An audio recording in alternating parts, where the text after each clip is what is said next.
para mí un orgullo y toda una responsabilidad hacer un video sobre Alfredo Zitarrosa.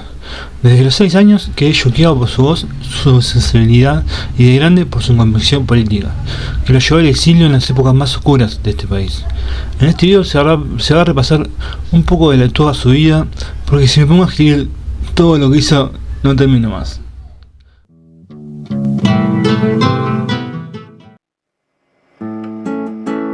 Alfredo nació un 10 de marzo del año 1936 y nos dejó un 17 de enero del año 1989. Fue cantautor, poeta, escritor y locutor y periodista. El tipo era un prodigio para todo lo que hacía. Hijo de Jesús Blanca Nieve y Iribarne, lo dio a luz en el Hospital Belén Rosell. Al poco tiempo de nacer, su madre se lo vio criar al matrimonio de Carlos Durán y Doricela Carvajal. Vivió varios años en muchos barrios de Montevideo. Entre los años 1944 y 1947 se mudaron al pueblo de Santiago Vázquez. Pueblo que uno de los puentes, el puente más nuevo, se llama Puente Alfredo Zitarrosa. ¿Y cómo fueron esos primeros años? ¿Qué memoria tiene Alfredo Zitarrosa de esos años de niño, que son los años en que quedan recuerdos más profundos? Yo era tan pequeño que no recuerdo casi. Recuerdo muchos barrios de Montevideo. Desde que tuve 3 años aproximadamente, como éramos muy pobres, nos mudábamos con frecuencia. Y recuerdo numerosos barrios: Belvedere, La Teja, Carrasco, Villa Dolores. En Villa Dolores fue que empecé a ir a la escuela. Tuve una maestra particular porque mi madre suponía que yo era un niño precoz y entonces me mandó una maestra particular antes de poder ingresar a la escuela primaria. Recogía clavos y los enderezaba, recuerdo. Mis primeros recuerdos era recoger clavos con mi padre en una barraca. Pero vivimos en muchos barrios de la ciudad de Montevideo. Tal vez fue de ese modo que pude conocer bien mi ciudad ya de muy pequeño. Regresó a Montevideo por un corto periodo junto a su familia adoptiva, para luego, al inicio de su adolescencia, mudarse con su madre biológica, su esposo, el argentino Alfredo Nicolás Zitarrosa, quien le otorgó su apellido, y su hermana recién nacida. Se establecieron en el Rincón de la Bolsa, hoy conocido como Ciudad de Plata, en el kilómetro 29500 de la antigua ruta a Colonia, en el departamento de San José. Se estableció allí y comenzó a estudiar en el Liceo de Montevideo, ciudad a la que finalmente se trasladó en su juventud. Primero vivió con el matrimonio Durán y luego en la pensión de la señora Emma, ubicada en la esquina de la calle Colonia y Médanos, hoy barrio San Morín. Más tarde ocupó la famosa buhardilla de la casa, que también funcionaba como pensión y que pertenecía a Blanca Iribarne, su madre. En esta casa estaba situada en la calle Yaguarón, hoy Aquiles Lanza, 1021, frente a la plaza que hoy lleva su nombre y con vistas al cementerio central. Durante esa época trabajó en diversos oficios, como vendedor de muebles, encargado de suscripciones a una sociedad médica, oficinista y en una imprenta. Su carrera artística comenzó en 1954, cuando se inició como locutor de radio. A lo largo de su trayectoria incursionó en varios roles, como presentador y animador, libretista, informativista e incluso actor de teatro. También se destacó como escritor, poeta y periodista, y en esa última faceta salió especialmente por su trabajo en el semanario Marcha.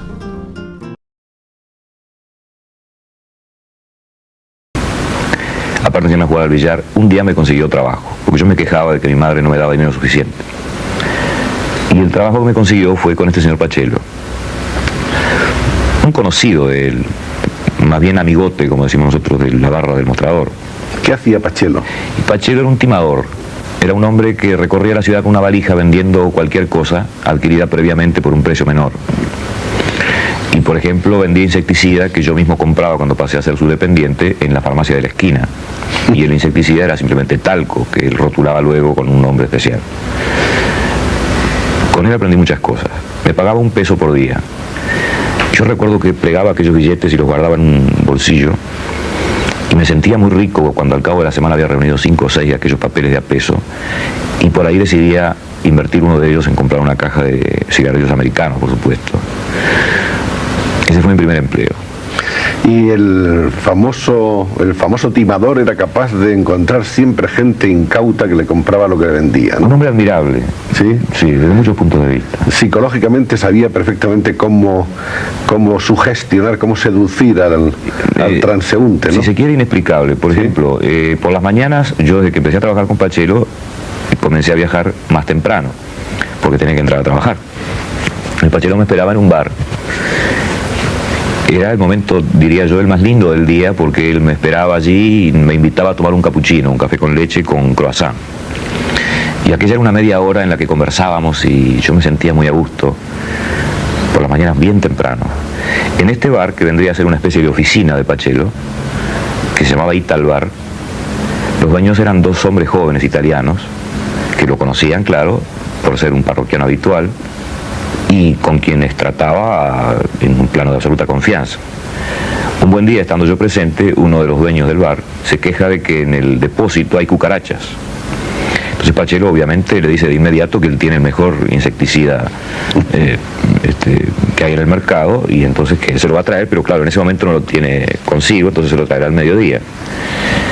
En el correr de la mañana, entre las cosas que hacíamos, que era vender otra cosa, que era un pulidor o un abrillantador de no sé qué cosa, me manda a mí a comprar 1 kilo de talco, y claro, yo voy y lo compro, lo traigo, lo guarda en su valija, y cuando volvemos al bar, que era donde él me pagaba y nos despedíamos hasta el día siguiente, lo vi entregarle el kilo de talco a este señor y llevar él mismo el producto al lugar allí y regarlo, esparcirlo, sí, porque aquello era eficacísimo. Y más allá de que era simplemente talco, y por supuesto las cucarachas tan contentas, allí seguimos encontrándonos y frecuentamos ese lugar hasta que yo un día me separé de Pachelo, y Pachelo seguía siendo un parroquiano del bar.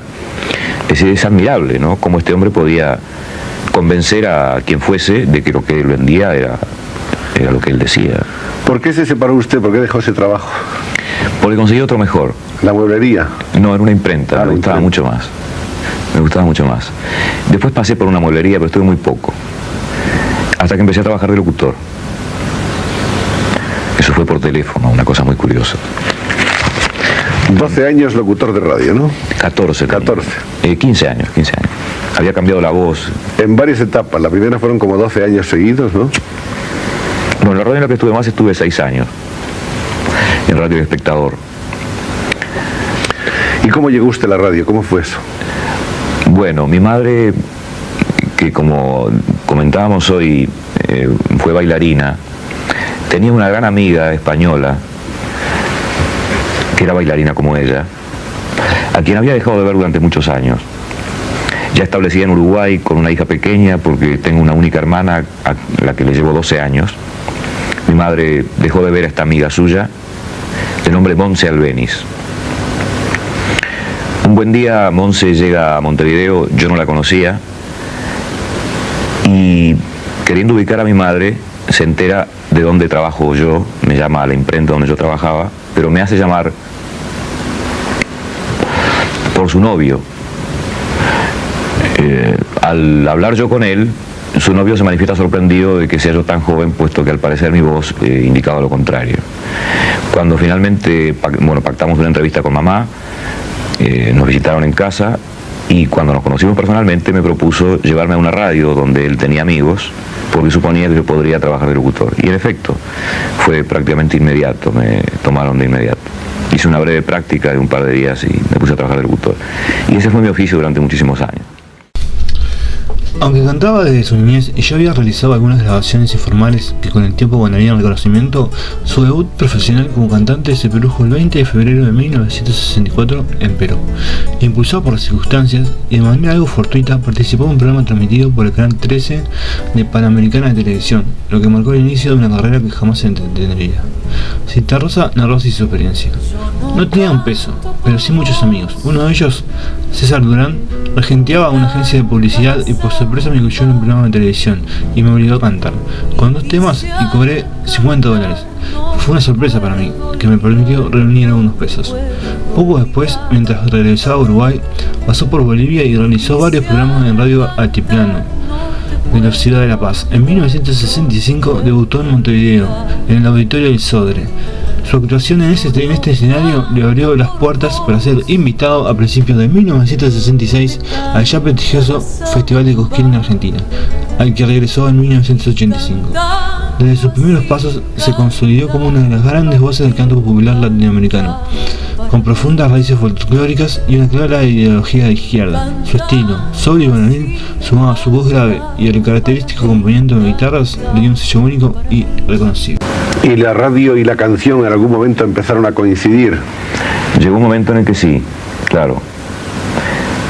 Siendo locutor, ingresé también, es decir, empecé a trabajar como periodista en una publicación semanal muy prestigiosa, el semanario Marcha, que dirigía el doctor Quijano, hoy desaparecido también, infelizmente.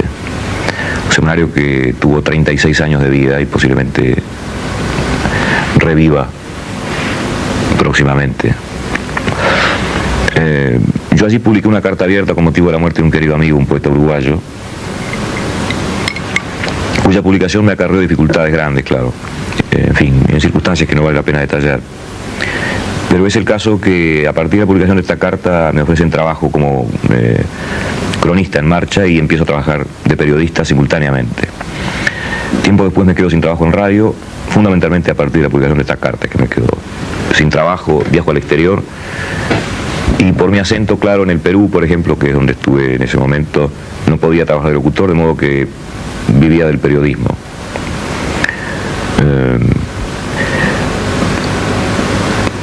Allí fue que empecé a cantar en el Perú, pero es una historia medio complicada. El caso es que trabajando como periodista en el Perú me quedé sin trabajo para viajar en un jeep con un estudiante de antropología norteamericano que me invitó con rumbo a México. Desde México yo pensaba irme a Cuba, año 62. Quería ver la revolución cubana por dentro y por las mías. Típico de una cierta forma de pensar, que era la mía en esos años. No llegué a Cuba ni a México siquiera. Me quedé en el Perú porque este amigo antropólogo no pudo sacar aquel jeep del país porque era un desecho de material del ejército, de modo que se tomó un avión, volvió a su estado de Colorado, feliz y contento. Yo me quedé sin trabajo en la ciudad de Lima y viéndome necesitado de algún dinero, un amigo al que había conocido allí me hizo cantar en televisión. Y esta fue mi primera actuación profesional en la ciudad de Lima, en el Canal 13. De regreso a Uruguay, reingresé a la radio, pero claro, no a la misma, sino a otra, una radio pequeña en la que estuve trabajando durante un año, y un colega con quien habíamos comentado mi experiencia de cantar en el Perú y luego en Bolivia, me propuso grabar un disco. Este primer disco se grabó prácticamente enseguida. ¿Qué año era eso? Año 63. 63. Y fue un gran éxito comercial. El disco se vendió muy bien. Habíamos hablado del primer disco, el primer disco que aparece el 63, ¿no es eso? En 63. Y el primer disco tiene un gran éxito inmediato. Sí, parece. sí. Es una revelación de esas fulminantes. Comprendía 4 canciones. Era un disco pequeño, un extended play. Traía una canción folclórica, aprendida en Bolivia en mi viaje de regreso a Uruguay. Y 3 canciones mías. Una samba escrita para un amigo, una milonga compuesta al estilo tradicional, milonga para una niña, y una canción de las que hoy suelen llamarse testimoniales. Este disco, como le decía, se vendió mucho y muy bien. Durante largo tiempo ocupó un primer lugar en los rankings, en fin, esa cosa tilinga. En competencia, recuerdo en el momento con los Beatles, que eran grandes vendedores de discos en nuestro mercado. Y fue muy poco después que grabé mi primer long play, claro. Desde entonces han pasado años. ¿Cuándo llega la primera actuación en teatro en Montevideo? La primera actuación. A partir del éxito inicial de Milonga para una niña y Ni de amigo. Que es una foto que tenemos por ahí, en la que vemos a Alfredo en su primer... Bueno, vemos la fachada del teatro, por lo menos. Yo la guardo con mucho cariño esa foto, porque fue sorprendente que la gente fuera al teatro. Para mí fue una enorme sorpresa encontrar la sala llena de gente y tenerla llena de gente durante muchos y muchos días. Hicimos varios ciclos de recitales allí, en el Teatro Odeón, propiedad de la Sociedad Uruguaya de Actores, y este fue, diríamos, mi debut profesional a nivel de gran público. El nombre de Alfredo Zitarrosa fue creciendo y así podemos ver después cómo se presenta en Buenos Aires, también con éxito enorme, y en un local de inmensas proporciones, en el Luna Park. Efectivamente. ¿No? ¿Que caben cuántas personas? Bueno, de 12 a 25, de 12 a 25.000, sí, depende. Ahí se ve la muchedumbre escuchando a Alfredo Zitarrosa. ¿Cómo fue el primer contacto con el pueblo argentino? El primerísimo fue una actuación en la ciudad de Mar del Plata, muy muy hermosa. Mi presentación oficial, diríamos así, fue en el Luna Park tiempo después. Yo me negaba a salir del país a cantar, por diferentes razones. Pero cuando finalmente firmo un contrato de discos con una empresa argentina, Microfón, esta empresa promueve mi presentación por televisión y en un gran escenario como el Luna Park. Fue una experiencia inolvidable porque recuerdo que uno de mis guitarristas no se sentía bien, por no decir que había tomado demasiado, y tuve que salir yo a cantar frente a aquel inmenso público con mi guitarra mientras aquel hombre se reponía, y comencé con una canción muy triste que se llama La Coyunda, muy intimista, apta para ser cantada frente a un público pequeño, reducido, y había 20.000 personas que además se habían aguardado durante un largo rato mientras se instalaban las cámaras de televisión y tal. El silencio de ese público y su expresión de adhesión, de afecto, posterior a la primerísima canción, la primera canción tan triste que le digo, fue así sorprendente para mí. ¿Usted es un hombre optimista o es un hombre pesimista, Muy Alfredo? optimista. Optimista. Muy optimista. ¿Y sus canciones son tristes o son alegres? Nuestras canciones son tristes. Nuestras canciones uruguayas. No es que sean tristes. ¿El uruguayo en general es un hombre triste? Tampoco. Tampoco. El uruguayo es un hombre reflexivo, positivista, generoso, honrado. Durante la década del 60 fue votante y militante del Frente de Izquierda de Liberación, Fidel por sus siglas, lista 1001, dentro del Movimiento Popular Unitario, que formaba parte de esa coalición. Posteriormente continuó su militancia en el Partido Comunista del Uruguay hasta su fallecimiento. En 1971 se unió al Frente Amplio. A lo largo de su vida participó como cantante en numerosos actos políticos organizados por estas agrupaciones.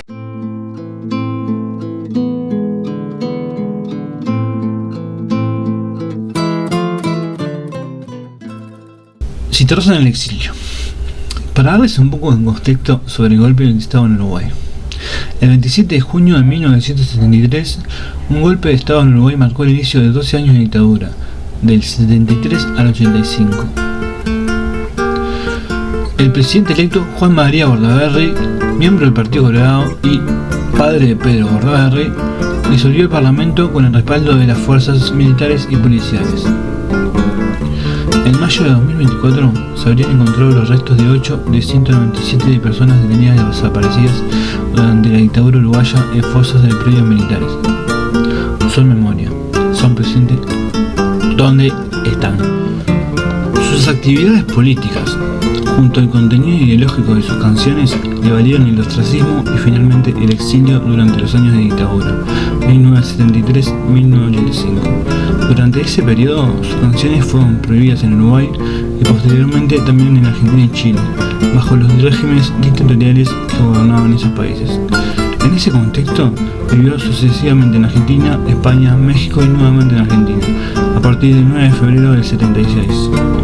Durante su primera etapa en Argentina, que concluyó el 29 de septiembre del 76, vivió en Buenos Aires, donde desarrolló una activa carrera artística, que incluyó una presentación en San Paulo, Brasil. Formó dos grupos de guitarristas argentinos y uruguayos con los que grabó y se presentó en diversas ciudades del país, como Buenos Aires y Bahía Blanca. Sin embargo, estas producciones solo incluyeron temas que habían compuesto anteriormente.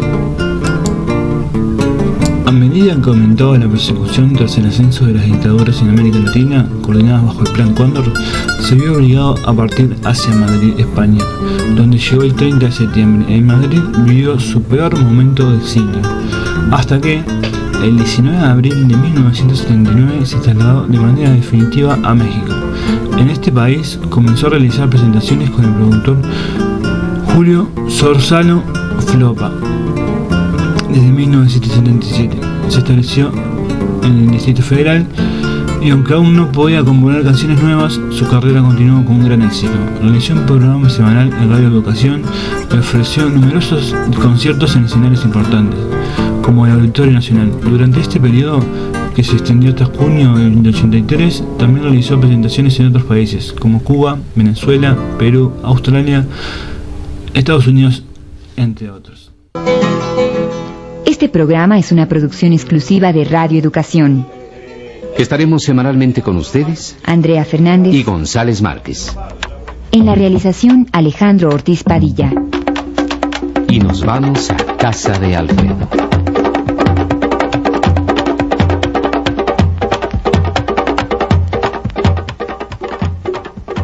Buenas tardes, señoras y señores, amables oyentes de Radio Educación.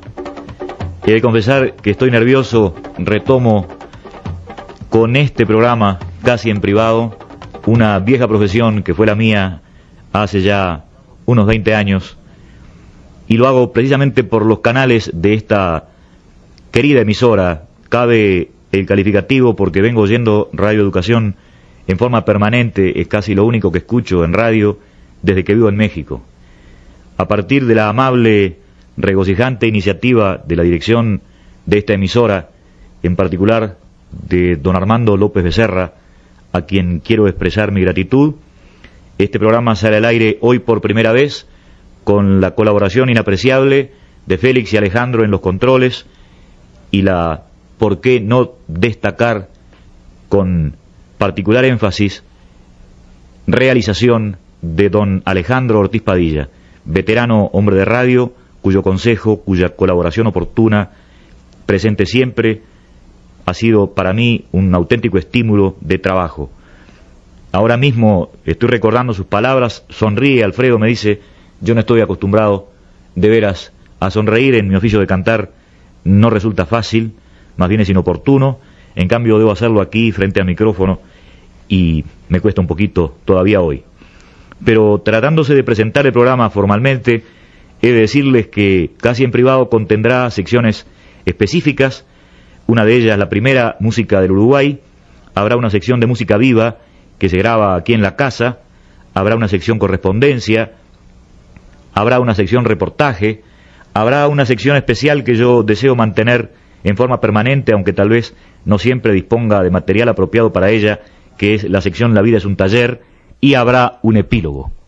Con mi gratitud a los que quedan nombrados, comienza pues la primera emisión de Casi en Privado, no sin subrayar y al final que también extiendo mi profundo agradecimiento a quienes por primera vez nombraron a Citarrosa en esta misma emisora, la señora Pilar Orraca y el señor Mario Díaz Mercado. Maestro Citarrosa, pues ¿cómo se ha sentido aquí en Monterrey? Ya es prácticamente uno de sus últimos viajes por la República Mexicana. Efectivamente, muy bien, me he sentido muy bien. Hemos estado trabajando hasta hace un ratito, ensayando con los compañeros. Monterrey, a donde vengo por tercera vez, es una de las ciudades de México que más cálida acogida me han ofrecido. Yo he estado, como digo, ya 3 veces aquí y, por cierto, esta posiblemente sea la última, al menos de este periodo de mi exilio, la última vez que venga a Monterrey. En este periodo, le repito, porque mi propósito es seguir viajando a México anualmente, ojalá pueda yo volver desde la Argentina, donde pienso residenciarme, a México año a año, pero sí, es una de las últimas, sí, porque para junio pienso yo trasladarme a Buenos Aires. ¿Por qué se va de México? ¿Por qué va a radicar a Buenos Aires, Argentina? Bueno, hay una apertura hacia la democracia en Argentina. Este es un momento de lucha del pueblo argentino, momento importante de su historia política, y por otro lado la Argentina es un país que está exactamente al lado del mío, y como que somos hermanos, tal vez en el sentido cultural con los argentinos, vivir en Buenos Aires es prácticamente como vivir en un Montevideo mucho más grande. Para mí es una forma de acercarme a mi país, viajar a la Argentina. Estoy del otro lado del río, allí en Buenos Aires. ¿Desde cuándo es usted exiliado político de Uruguay? Desde el año 76, desde febrero del 76. ¿Cuáles son las razones concretas de su exilio? Las prohibiciones. Nosotros fuimos prohibidos, varios artistas, junto conmigo fue prohibido Serrat, por ejemplo, en Uruguay en el año 76, y aunque yo ya tenía 5 años de estar prohibido de hecho en mi país, porque no podía cantar en Uruguay ya desde el 71, el caso es que con la aparición de un decreto de prohibición definitivo de mis canciones, de la producción de discos, su difusión e incluso hasta de su tenencia, esta prohibición abarcaba incluso la tenencia del disco, se consideraba un delito. Yo consideré llegado el momento de retirarme, porque supuse, y de hecho creo que la realidad lo demuestra, que iba a ser más útil fuera de mi país que dentro del Uruguay. Maestro, hace un momento antes de iniciar la entrevista le comentaba usted a un colega periodista que se sentía un tanto nervioso. Me hizo recordar una entrevista que sostuvimos con un poeta uruguayo también, Mario Benedetti, que es exiliado, y en esa ocasión comentábamos un grupo de amigos que los uruguayos nos parecen hasta cierto punto pues gente, en este caso el de los exiliados, gente un poco deprimida por la situación de su país, por la situación política del país. ¿Se siente usted constantemente con esa depresión que causan esos problemas? Sí, y permanentemente. Hay etapas, periodos en los que estoy peor, pero es permanente, es un estado de depresión permanente. Nos falta el país, nos faltan nuestro paisaje, nuestra tierra, nuestro pueblo, nuestra gente. Somos muy comarcanos los uruguayos, no somos emigrantes.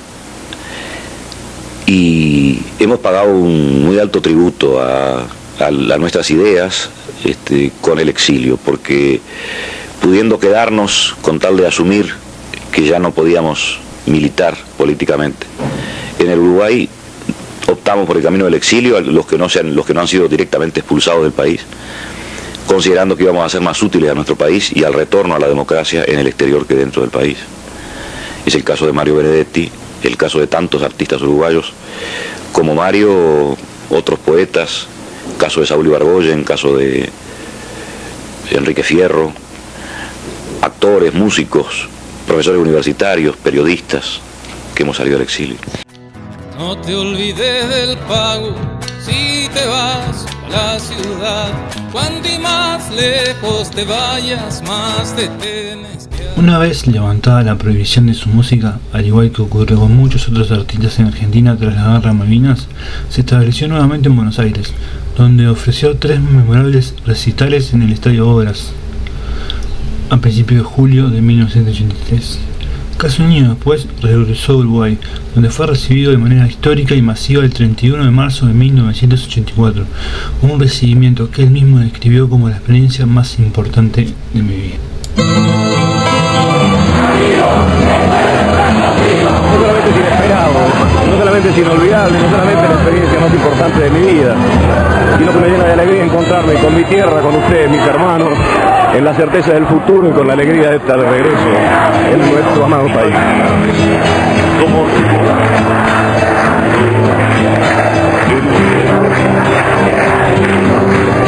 Si algo me juré cuando decidí regresar, fue que de este país nuestro yo no vuelvo a salir. Estamos juntos, mi familia y yo, en nuestro país, para quedarnos dichosamente juntos en nuestro país.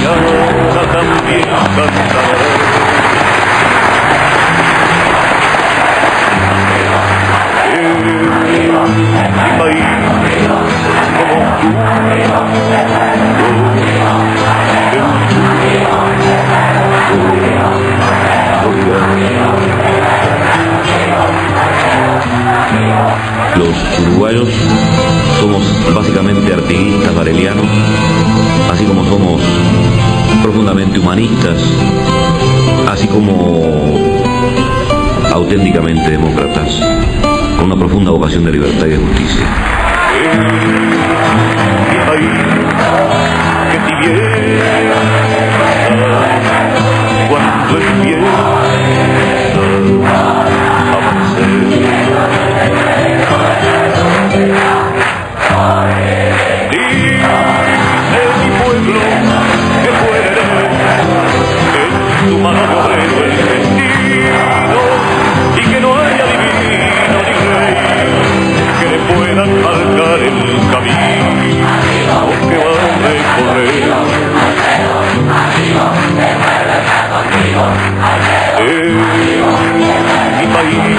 Me encuentro hoy a todo lo largo de un trayecto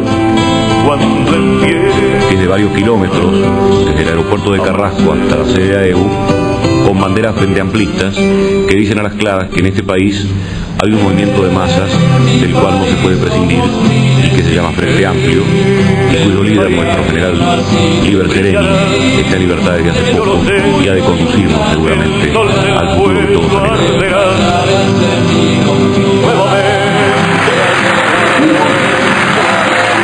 Somos y seguiremos siendo hasta el último minuto de nuestra vida obreros de la construcción del Uruguay del futuro.